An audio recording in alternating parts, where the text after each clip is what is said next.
Welcome to the third video in this free three-part video series on the psychology and neuroscience of sustainable weight loss.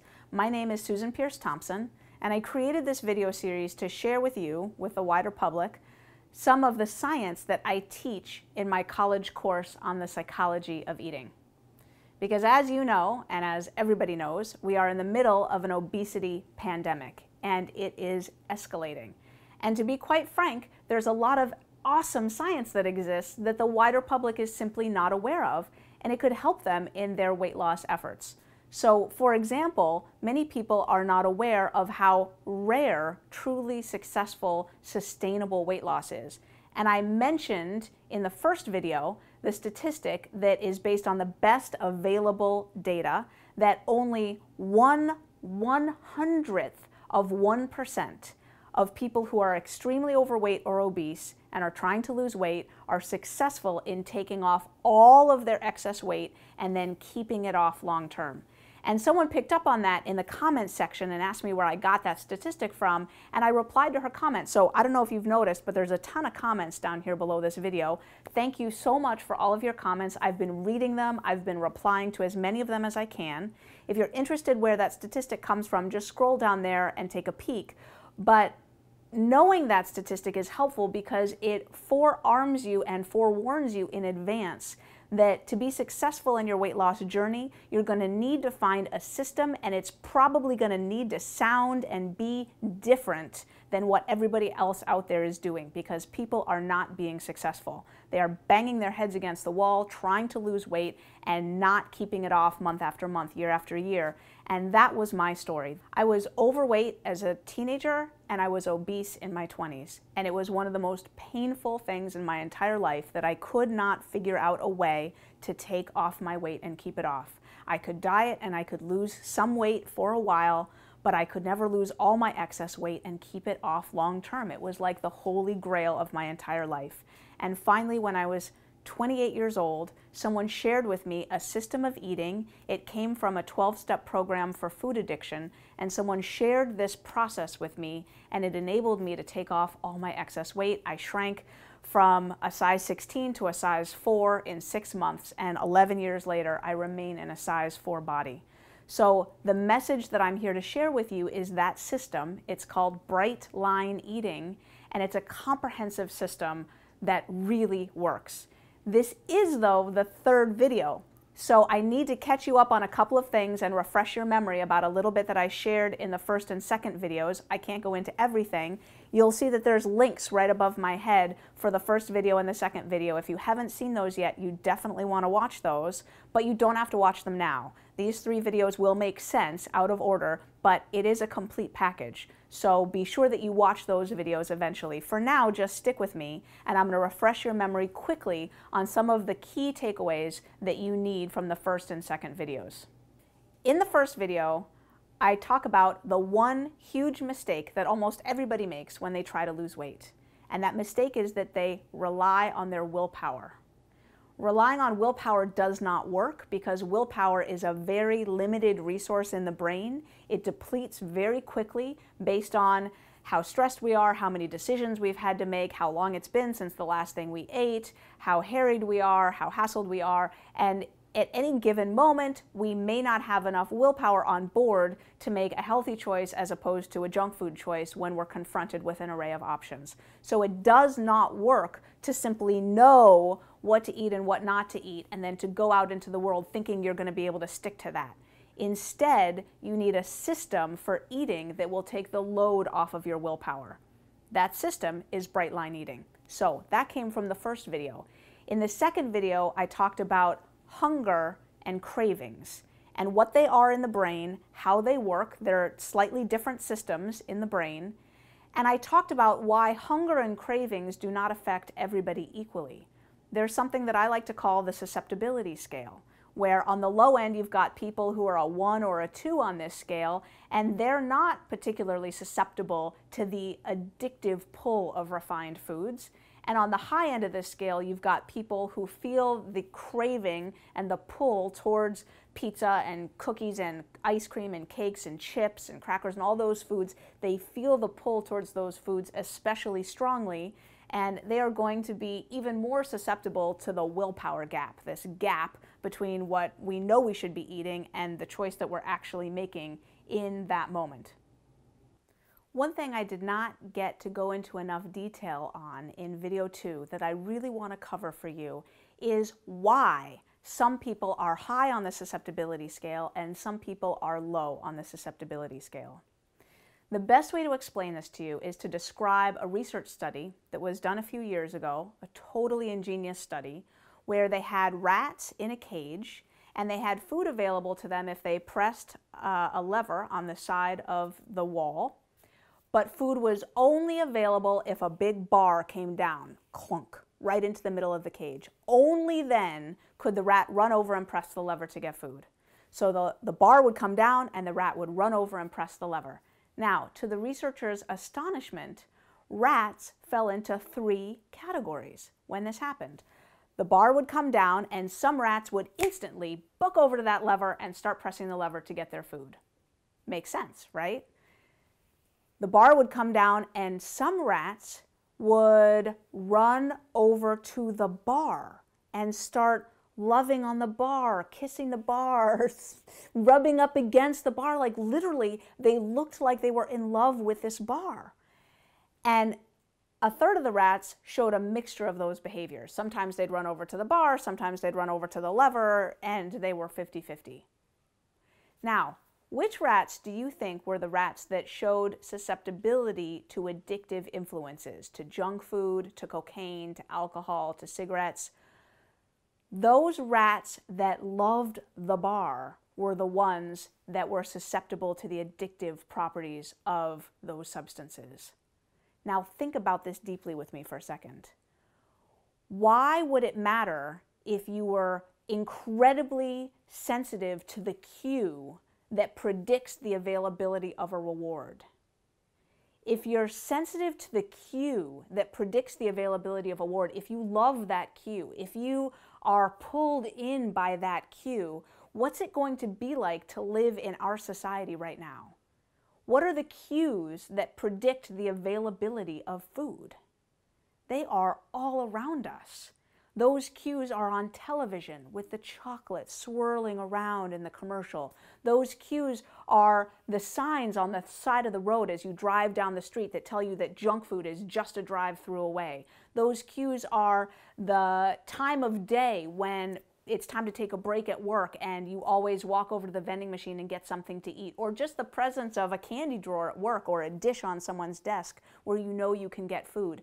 Some of those cues are emotional cues, where a certain state of emotion, which is a situation in the brain, boredom, excitement, celebration, sadness, loneliness, any of those emotional states can serve as cues that can pull you in and make it almost impossible to escape. Those people who are susceptible to those cues are going to have a very hard time dieting in this current society. Those cues are more numerous and more intense than they have ever been for our entire evolutionary history. The researchers wondered where that tendency came from in those rats who were loving on the bar, who loved the bar, who were susceptible to that cue that predicted the availability of food. And they did some genetic tests and found that it was genetic.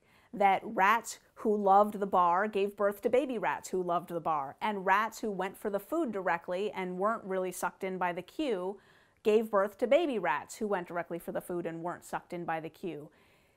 Except that they also found that there was an environmental component. Because if you took a healthy baby rat who was not pulled in by that bar, but ripped it away from its mommy and daddy and raised it in isolation, you would convert it to a rat that was sucked in by the bar. So you could take a non-addictable rat and turn it into an addictable rat just by raising it in stressful conditions. So there's 2 sources of susceptibility to addiction: genetic sources and environmental stressors. Not surprising, right? So the bottom line is that if you are one of these people, like me, like many of us, and I gotta say I'm a 10 on that susceptibility scale. On a scale from 1 to 10, I am a 10, so I'm with you. If you find that you're in the mid-range or the high range of that susceptibility scale, it means that in order to successfully take off all your weight and keep it off, you are going to need a system that helps to inoculate you from the prevalence of these external cues that are trying to dictate when and where and what to eat. You need to know in advance when and what you're eating and when and what you are not eating. And you need to know that before the day starts. That system that teaches you how to set that up is called bright line eating. And in the first video, I promised you that I would tell you what the 4 bright lines are. Are you ready? Let's go through them. Sugar, flour, meals, and quantities. Let's go through them, okay? Sugar and flour, what does that mean? No sugar, no flour. Why no sugar, no flour? Because those are the foods that rewire the brain for addiction, and those are the foods that spike insulin levels and make hunger rage out of control. If you need more information on that, go watch the second video again. Sugar and flour are the drivers of addiction, and when you eliminate those foods from your diet, you are dealing with an entirely new landscape when it comes to weight loss. So no sugar, no flour. The third and fourth bright lines are equally important. The third one is meals. I recommend eating 3 meals a day. And this is very different from what you hear out there in the conventional wisdom, which says you have to eat several small meals all throughout the day. Why? To keep your metabolism revving. Well, really? Is that true?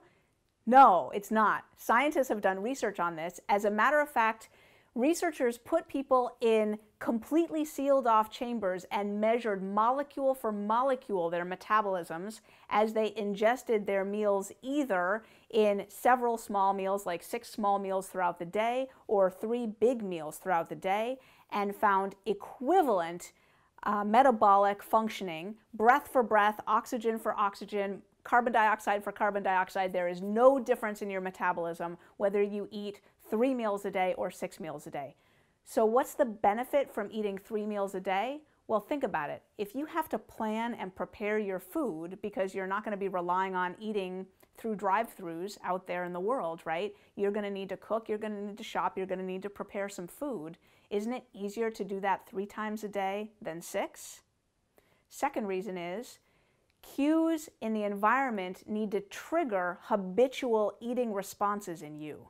The key to successful weight loss is to set up automatic habits that can then run on autopilot, just like brushing your teeth. In the same way that you can brush your teeth every morning and every night and never miss, you want to be able to set up your life so that you can eat breakfast, lunch, and dinner and never miss. And breakfast, lunch, and dinner are brilliant concepts because they're tied to certain cues in the environment. Breakfast is tied to your morning routine. You get up and you eat breakfast, and if you work it in there, you do it the same way every day, you'll end up getting that healthy meal for free, just like you get brushing your teeth for free.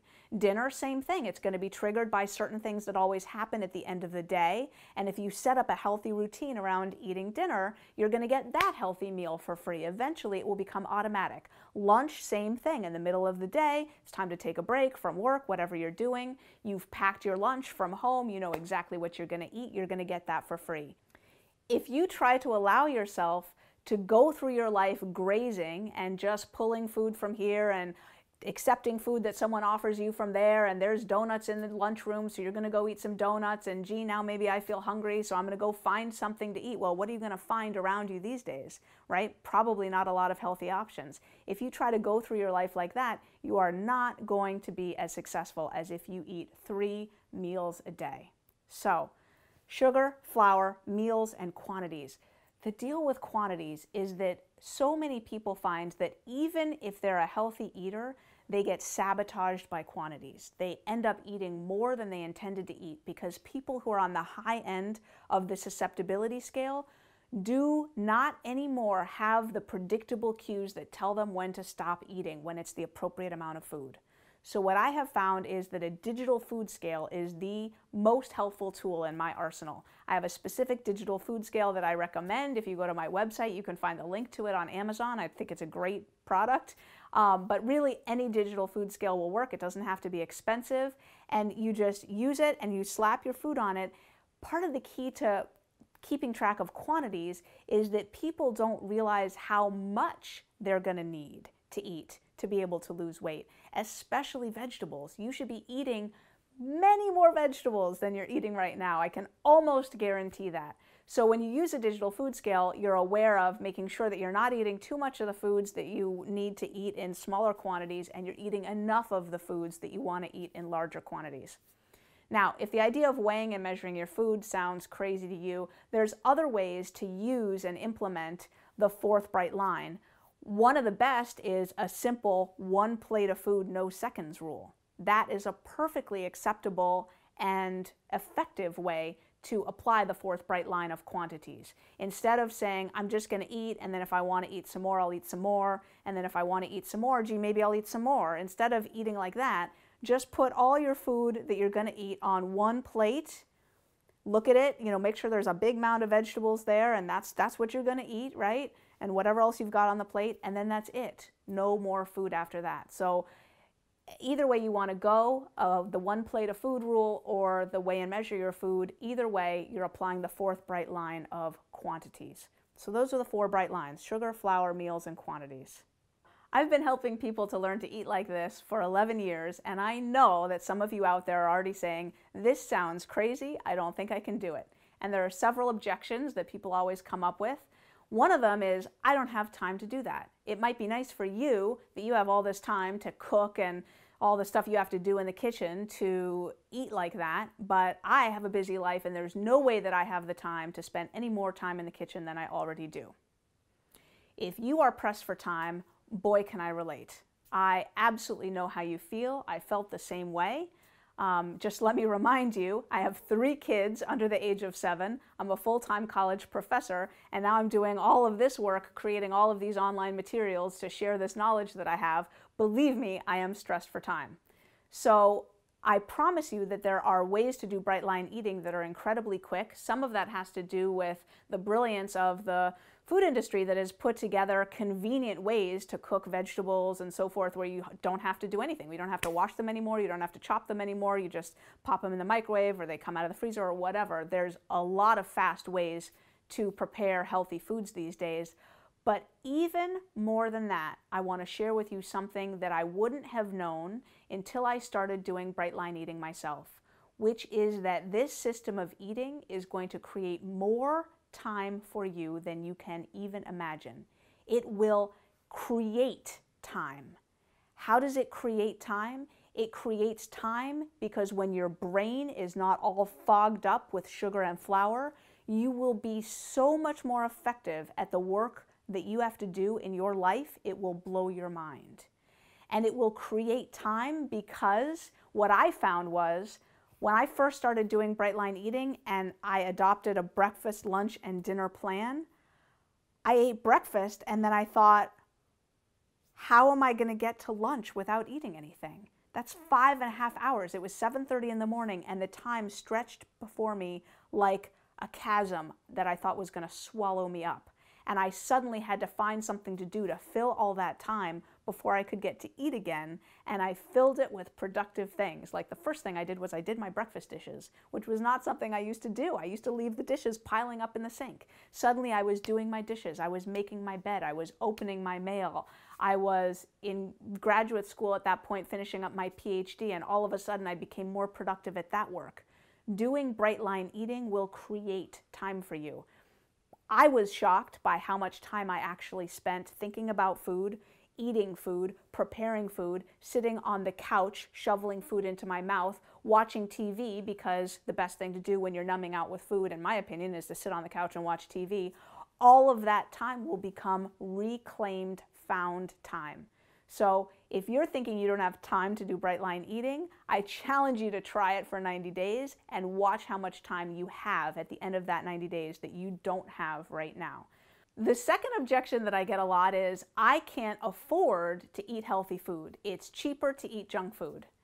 And I think, to be quite frank, that that's a lie that people keep saying over and over again because they've heard it said by other people. And while it is true that the government subsidizes the production of unhealthy foods, and there is a reason why right now fast food is cheaper than produce, It is absolutely possible to eat Bright Line Eating cheaper than you can eat through the dollar menu at the fast food restaurant. You just have to choose your options wisely. So for example, in Bright Line Eating, we eat fruit, okay? Whole fruit does not count as sugar. Whole fruit that has the fiber in it is perfectly fine. We eat apples, we eat oranges, we eat bananas, we eat all the fruits, okay?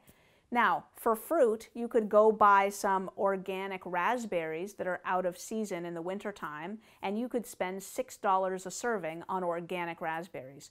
Or you could go buy a banana for like 20 cents a serving. So it's up to you how much money you want to spend on your fruit for breakfast in the morning, but if you're stressed for money, pick the 20-cent option.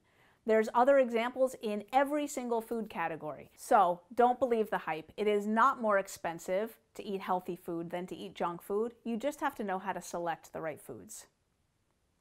The third objection that I hear most often is not something people tell me, but something I see in their face, which is, I don't think I can do this. I have tried everything and nothing works for me.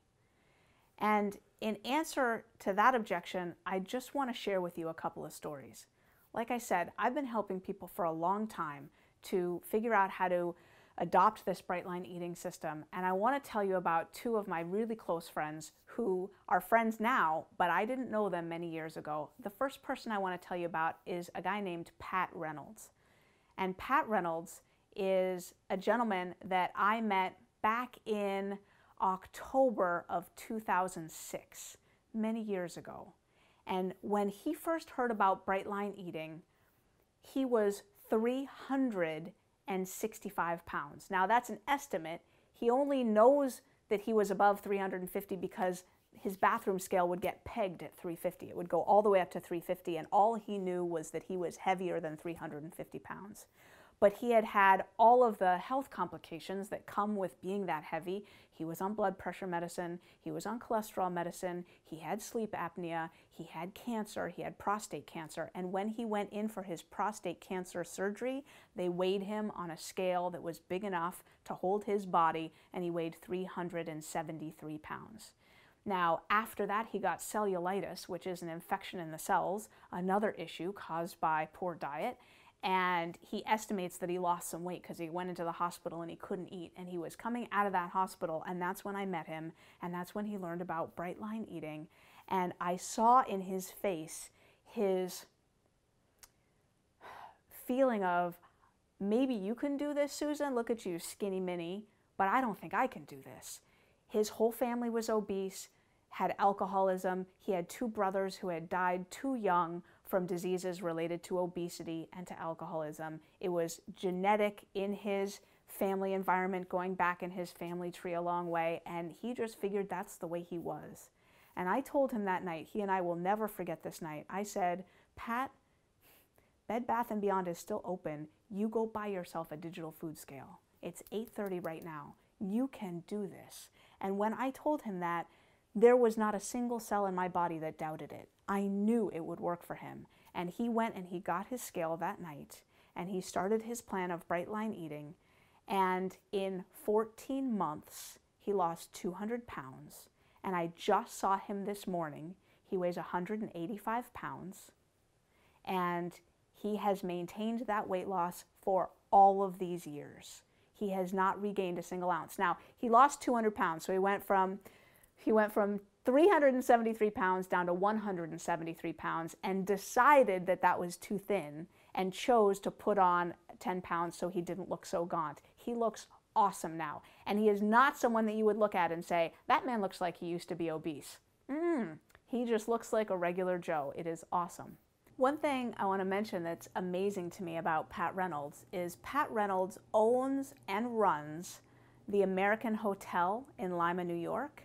And he serves food and alcohol all day long. It's his job, it's his business, it's the family business. He's been in that business for generations. And all day long, he's serving French fries, he's serving dessert, he's making cookie dough, and he has not touched those foods for all of these years. That is how powerful Bright Line Eating is. It can take someone who's genetically, chronically, morbidly obese and give them a system that's so powerful that they can serve those foods to other people and not even lick their fingers. Now, Pat Reynolds does not have unusual, incredible willpower.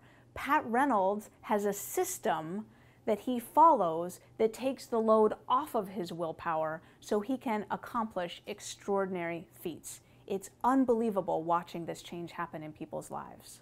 So some people are like Pat Reynolds, and they believe that they're not going to be able to lose weight because they're genetically obese and it runs in their family, and there's no way that they're going to beat that game.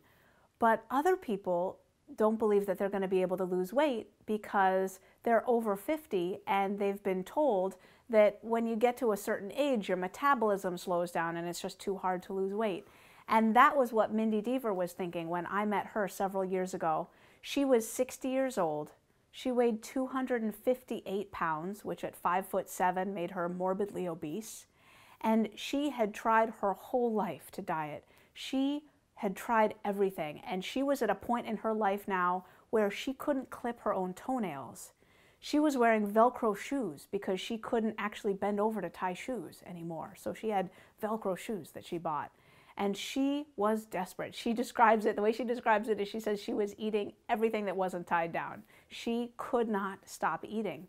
And I started working with her. I shared with her the Bright Line eating plan. I worked with her very closely, and she lost 125 pounds in 14 months.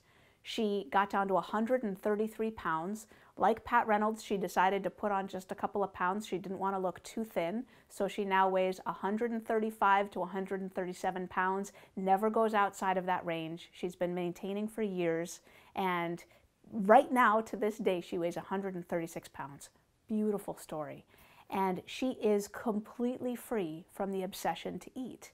So how do Pat Reynolds and Mindy Deaver and all the other people who are succeeding at Bright Line Eating do it when previously they absolutely were powerless over their food consumption? How does it work? I promised in the second video that I would share with you the 5 changes that happen in the brain to make sticking with this plan of eating easier and easier and easier over time. Most people have tried to stop eating sugar and junk food, and they find that they become more obsessed with eating those foods than they were before. And research shows that if you stop eating carbohydrates like sugar and flour, the obsession level goes up. But that research study only looked at 30 days. It doesn't look at what happens after that.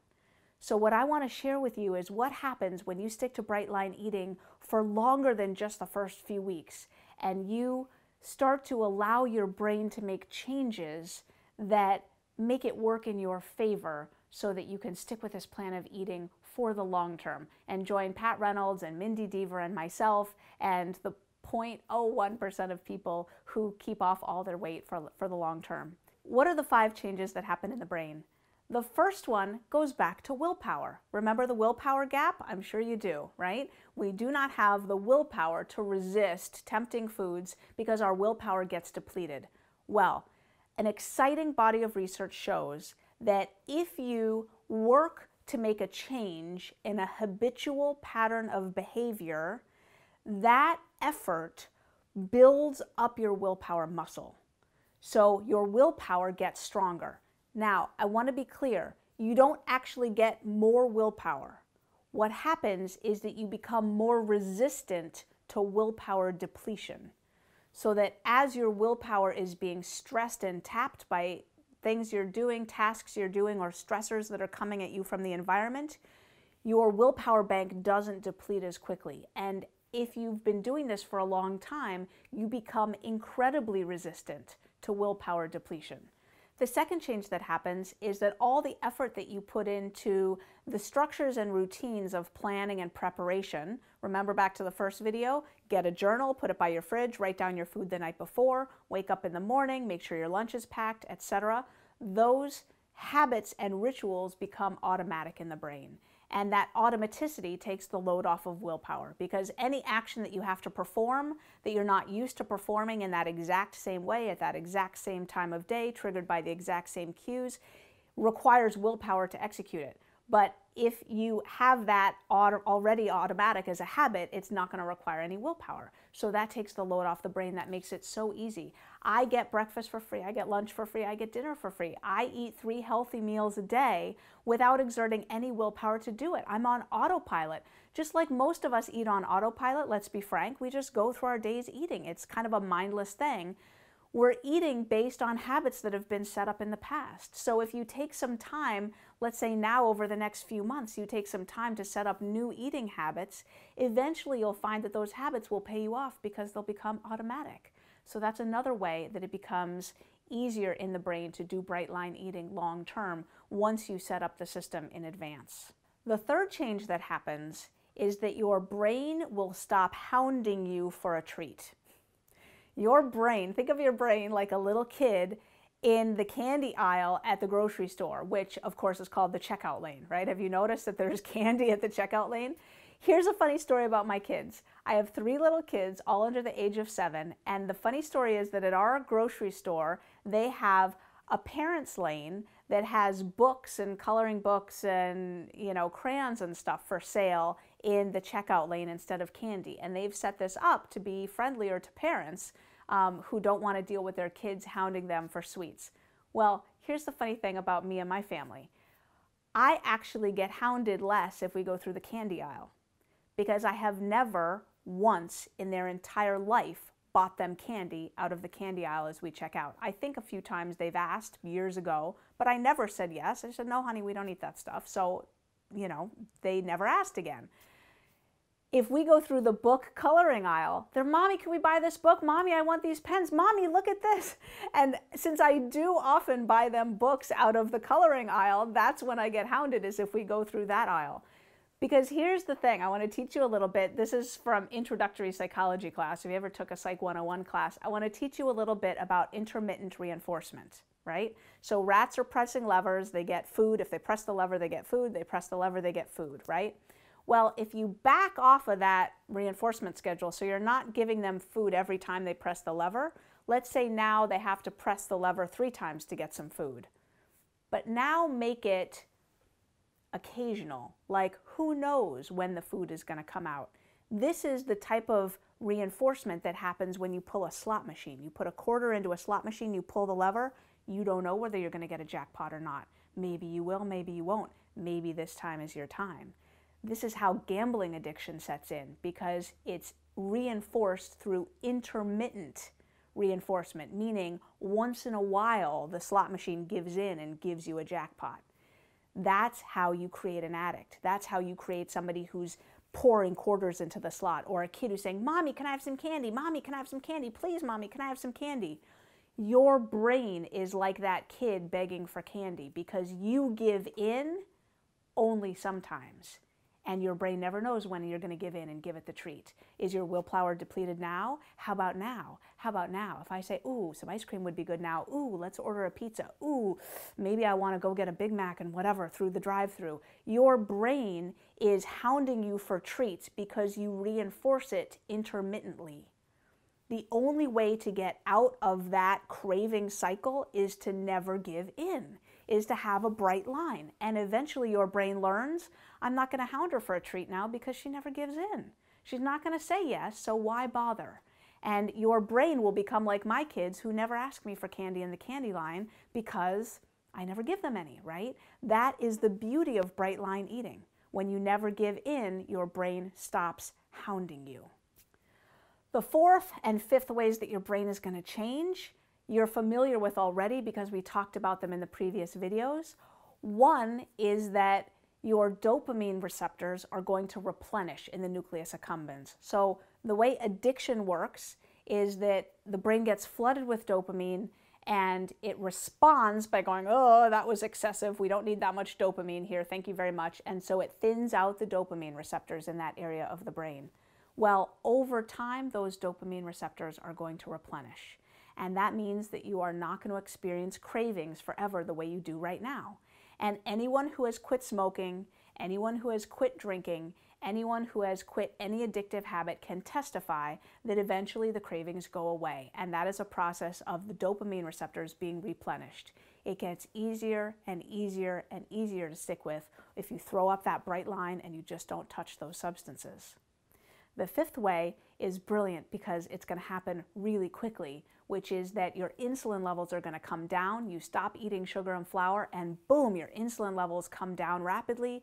And that allows your brain to see all that leptin that is circulating in your blood, that gorgeous, glorious leptin that tells your brain, I'm not hungry anymore and I feel like exercising. And you are going to have energy and you are going to feel full at the end of your meals and you're going to get satisfied and think, I don't want to eat anymore.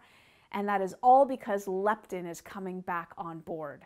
So this constellation of factors is what's going on in the brains of the Pat Reynoldses and the Mindy Devers of the world and the Susan Pierce Thompsons of the world, who find that when they implement this system of eating, all of a sudden it works where nothing else worked. There are two more changes that happen that are not happening in the brain, but they happen in our psyche. They happen psychologically to us when we adopt bright line eating. The first one is we adopt a new lifestyle. Have you ever heard that you can't diet, dieting doesn't work, you need to build a whole new lifestyle? Have you ever thought deeply about what that even means? What does it mean to have a new lifestyle? Well, some of it has to do with habits and rituals, right? Doing things differently on a daily basis, that's a big part of it. But I propose to you that having a new lifestyle goes much deeper than that. It has to do with your very identity. I am a person who does not eat sugar and flour. That has now become a part of my identity. It's part of who I am, not because I can't. I think at the very beginning when I started eating this way, I might have said, oh no, I can't eat that. But now I say, I don't eat that. I don't eat sugar and flour. And the difference is automatic. It comes out of my tongue as I don't eat that stuff. I can always tell when someone hasn't made a real shift in their identity when they say things like, I've been really good on my diet lately, or I was really good today. If you're saying that you were good today, what does that mean? It means that you're a person who eats crap and today you were unusually good, right? I would never say I was good today because I'm not a crappy eater who's artificially adopting a system of eating good. I am a bright line eater. I am somebody who follows this system, and it's sunk down all the way into my bones. Now, if it sounds to you like you could never get there, I want to tell you how you build a new identity. You build a new identity one day at a time. You do it for one day, and then you do it for another day, and then you do it for another day. And if you chain together these days, before you know it, you watch yourself doing this new thing every day, and it's a psychological principle called self-perception theory by Daryl Bem of Cornell University. He said, we learn who we are by watching our behavior. Just like we learn who other people are by watching their behavior. We learn about our friends, whether they're punctual or tardy, by watching whether they show up on time to things or not, right? We learn who we are by watching our behavior. If you watch yourself do bright line eating for one day, you will have one brick in the wall of building a new identity. The second psychological change that happens is that everybody around us will become comfortable and accustomed to the way we eat. So while at first it will be challenging to go to dinner, to go to the in-laws, to go to social situations, to go out to eat with your friends, it's doable. And over time, people will get totally used to how you order in restaurants and how you eat or don't eat and the things that you eat or don't eat. And it will no longer be challenging to socialize with people because everybody will be totally comfortable with what you do. Think about it. You're not alone. Everybody's got dietary challenges these days. Some people are gluten-free, or some people are, doing paleo, or some people can't eat whatever, right? So to adopt a new plan of eating, often people think they stick out like a sore thumb when the reality is nobody cares. And once they get used to what you're doing, it becomes much easier to live in the world. So bright line eating overall becomes so much easier after just a couple or a few months. So I knew Pat Reynolds, I knew Mindy Dever, and I knew the hundreds of other people that I'd met in this 12-step program for food addiction who'd been successful implementing these bright lines to arrest their food addiction. And I'd been investigating the science behind why this works, and I was teaching it in my college course on the psychology of eating. And I decided, this was just recently when I turned 40 years old, I decided I've got to share this science with a wider community. So I created an email distribution list, and I started sending out like an e-blog, like a newsletter, to all the people who subscribed for my email distribution list. And I just shared with them for fun and for free the science of sustainable weight loss. And people started emailing me back and saying, this is awesome, could you talk about this, or how about this? And then they started saying, would you please teach a course on this to us? And I'm already a full-time tenured psychology professor, a mother of 3 little kids, and in a 12-step program, and I had so much on my plate. But to be quite honest, I felt like I couldn't refuse. It feels like a calling to do this. So I said, yes, I will teach a course on bright line eating to you.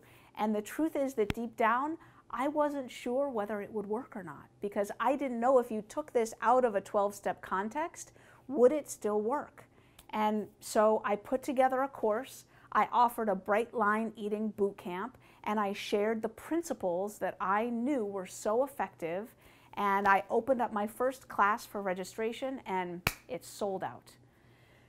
And the results are in, and they are phenomenal. So because this is a course that I offered, I was able to collect statistics on the efficacy, and I'm excited to report to you that in just 8 weeks, people in the Bright Line Eating Bootcamp lost an average of 17 pounds, which is 2.5 times more weight, 6 times faster than the top national weight loss chain that everybody joins when they try to lose weight. 2.5 times more weight, 6 times faster than their published average, which is pretty awesome. But that's just an average. At the top range, people lost 32.5 pounds in 8 weeks. So registration is about to open again for the next Bright Line Eating Bootcamp, and I'm going to share all about that with you in the finale video, which the link to that is right up there. But in the meantime, I want to tell you about a couple of amazing people who did the most recent Bright Line Eating Bootcamp. I want to tell you about Lyndon Morris Del Rio, who was well above 50 years old and was one of these women who just didn't think that she could lose weight anymore because she was above 50 years old. And her weight had climbed to an all-time high of 188.6 pounds. And so at 5'8", she was obese, and she had tried everything to lose weight. She was, in her own words, at the end of her rope. She had tried vegan, she had tried low carb, she had tried high carb, she had tried low fat, she had tried everything. She'd paid, she'd done this, she'd done that, and she couldn't imagine starting one more program just to fail. So she reached out to me before the boot camp started, and she said, is it possible that this is going to work for me? And I just told her my story, and I told her the types of results that I had seen with the Bright Line Eating System, and she decided to give it a go. And in the 8-week program, she lost 27 pounds, and she's still doing it today. She now weighs 146 pounds. She's almost at goal weight. She's 12 pounds away from her goal weight, and she's in size 7 jeans. She's feeling amazing. And she's one of the people who wouldn't have been helped by a 12-step program for food addiction, because she's been in 12-step programs in the past, and she doesn't feel that that's the answer for her. She doesn't want higher power mixed in with her food program. And so she is so grateful that the Bright Line Eating movement is being created, and she is out there helping other people to lose their excess weight by sharing the system with them. It's really beautiful.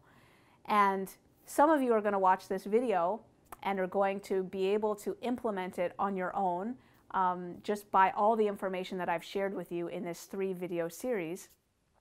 But some of you are not going to be able to, and you're going to be like Roberta Joyner. Roberta Joyner is someone who had all the knowledge in the world before starting Bright Line Eating. She did not need to be taught a single thing. She already had a certificate in plant-based eating from Cornell University. She's a star McDougall'er and taught cooking demonstrations at Dr. John McDougall's retreats and seminars. She taught how to cook and eat healthy foods. So she didn't need to learn a single thing about what to eat that was healthy or anything like that.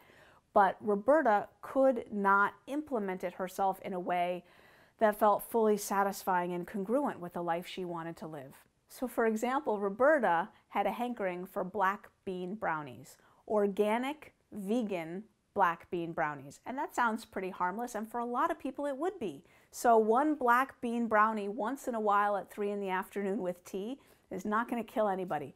But Roberta would have her one black bean brownie at 3 in the afternoon with tea, and the next day have one again, and the next day have one again, and then the next day have 2, and then the next day have 3. And before she knew it, she was eating frozen black bean brownies out of the freezer and standing at the freezer gobbling up these brownies thinking, what am I doing?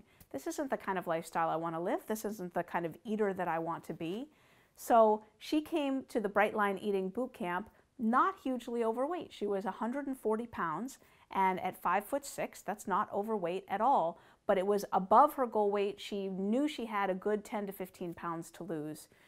In the 8-week boot camp, she lost all her excess weight. She's 124 pounds now. She's no longer enslaved by black bean brownies, and she feels great. And she's finally living the kind of life with food that feels totally in tune with her character, her integrity, and her identity.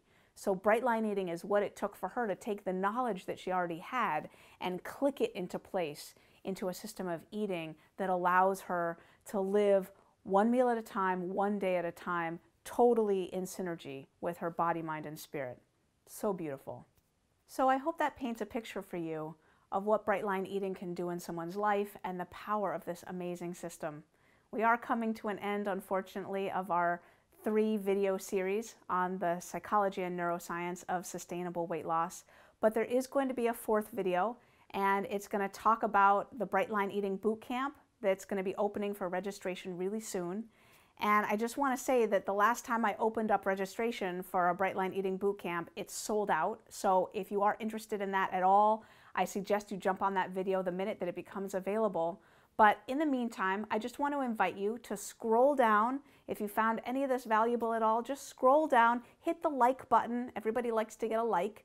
But then scroll down to the bottom and leave a comment. I would love to know how you're going to implement this information, how you feel empowered by it, how you feel changed by it. If you check out the comments down there, they're just beautiful and overwhelming. People are so thirsty for real scientifically grounded information on how they can finally change their relationship with food. So I would love to hear from you.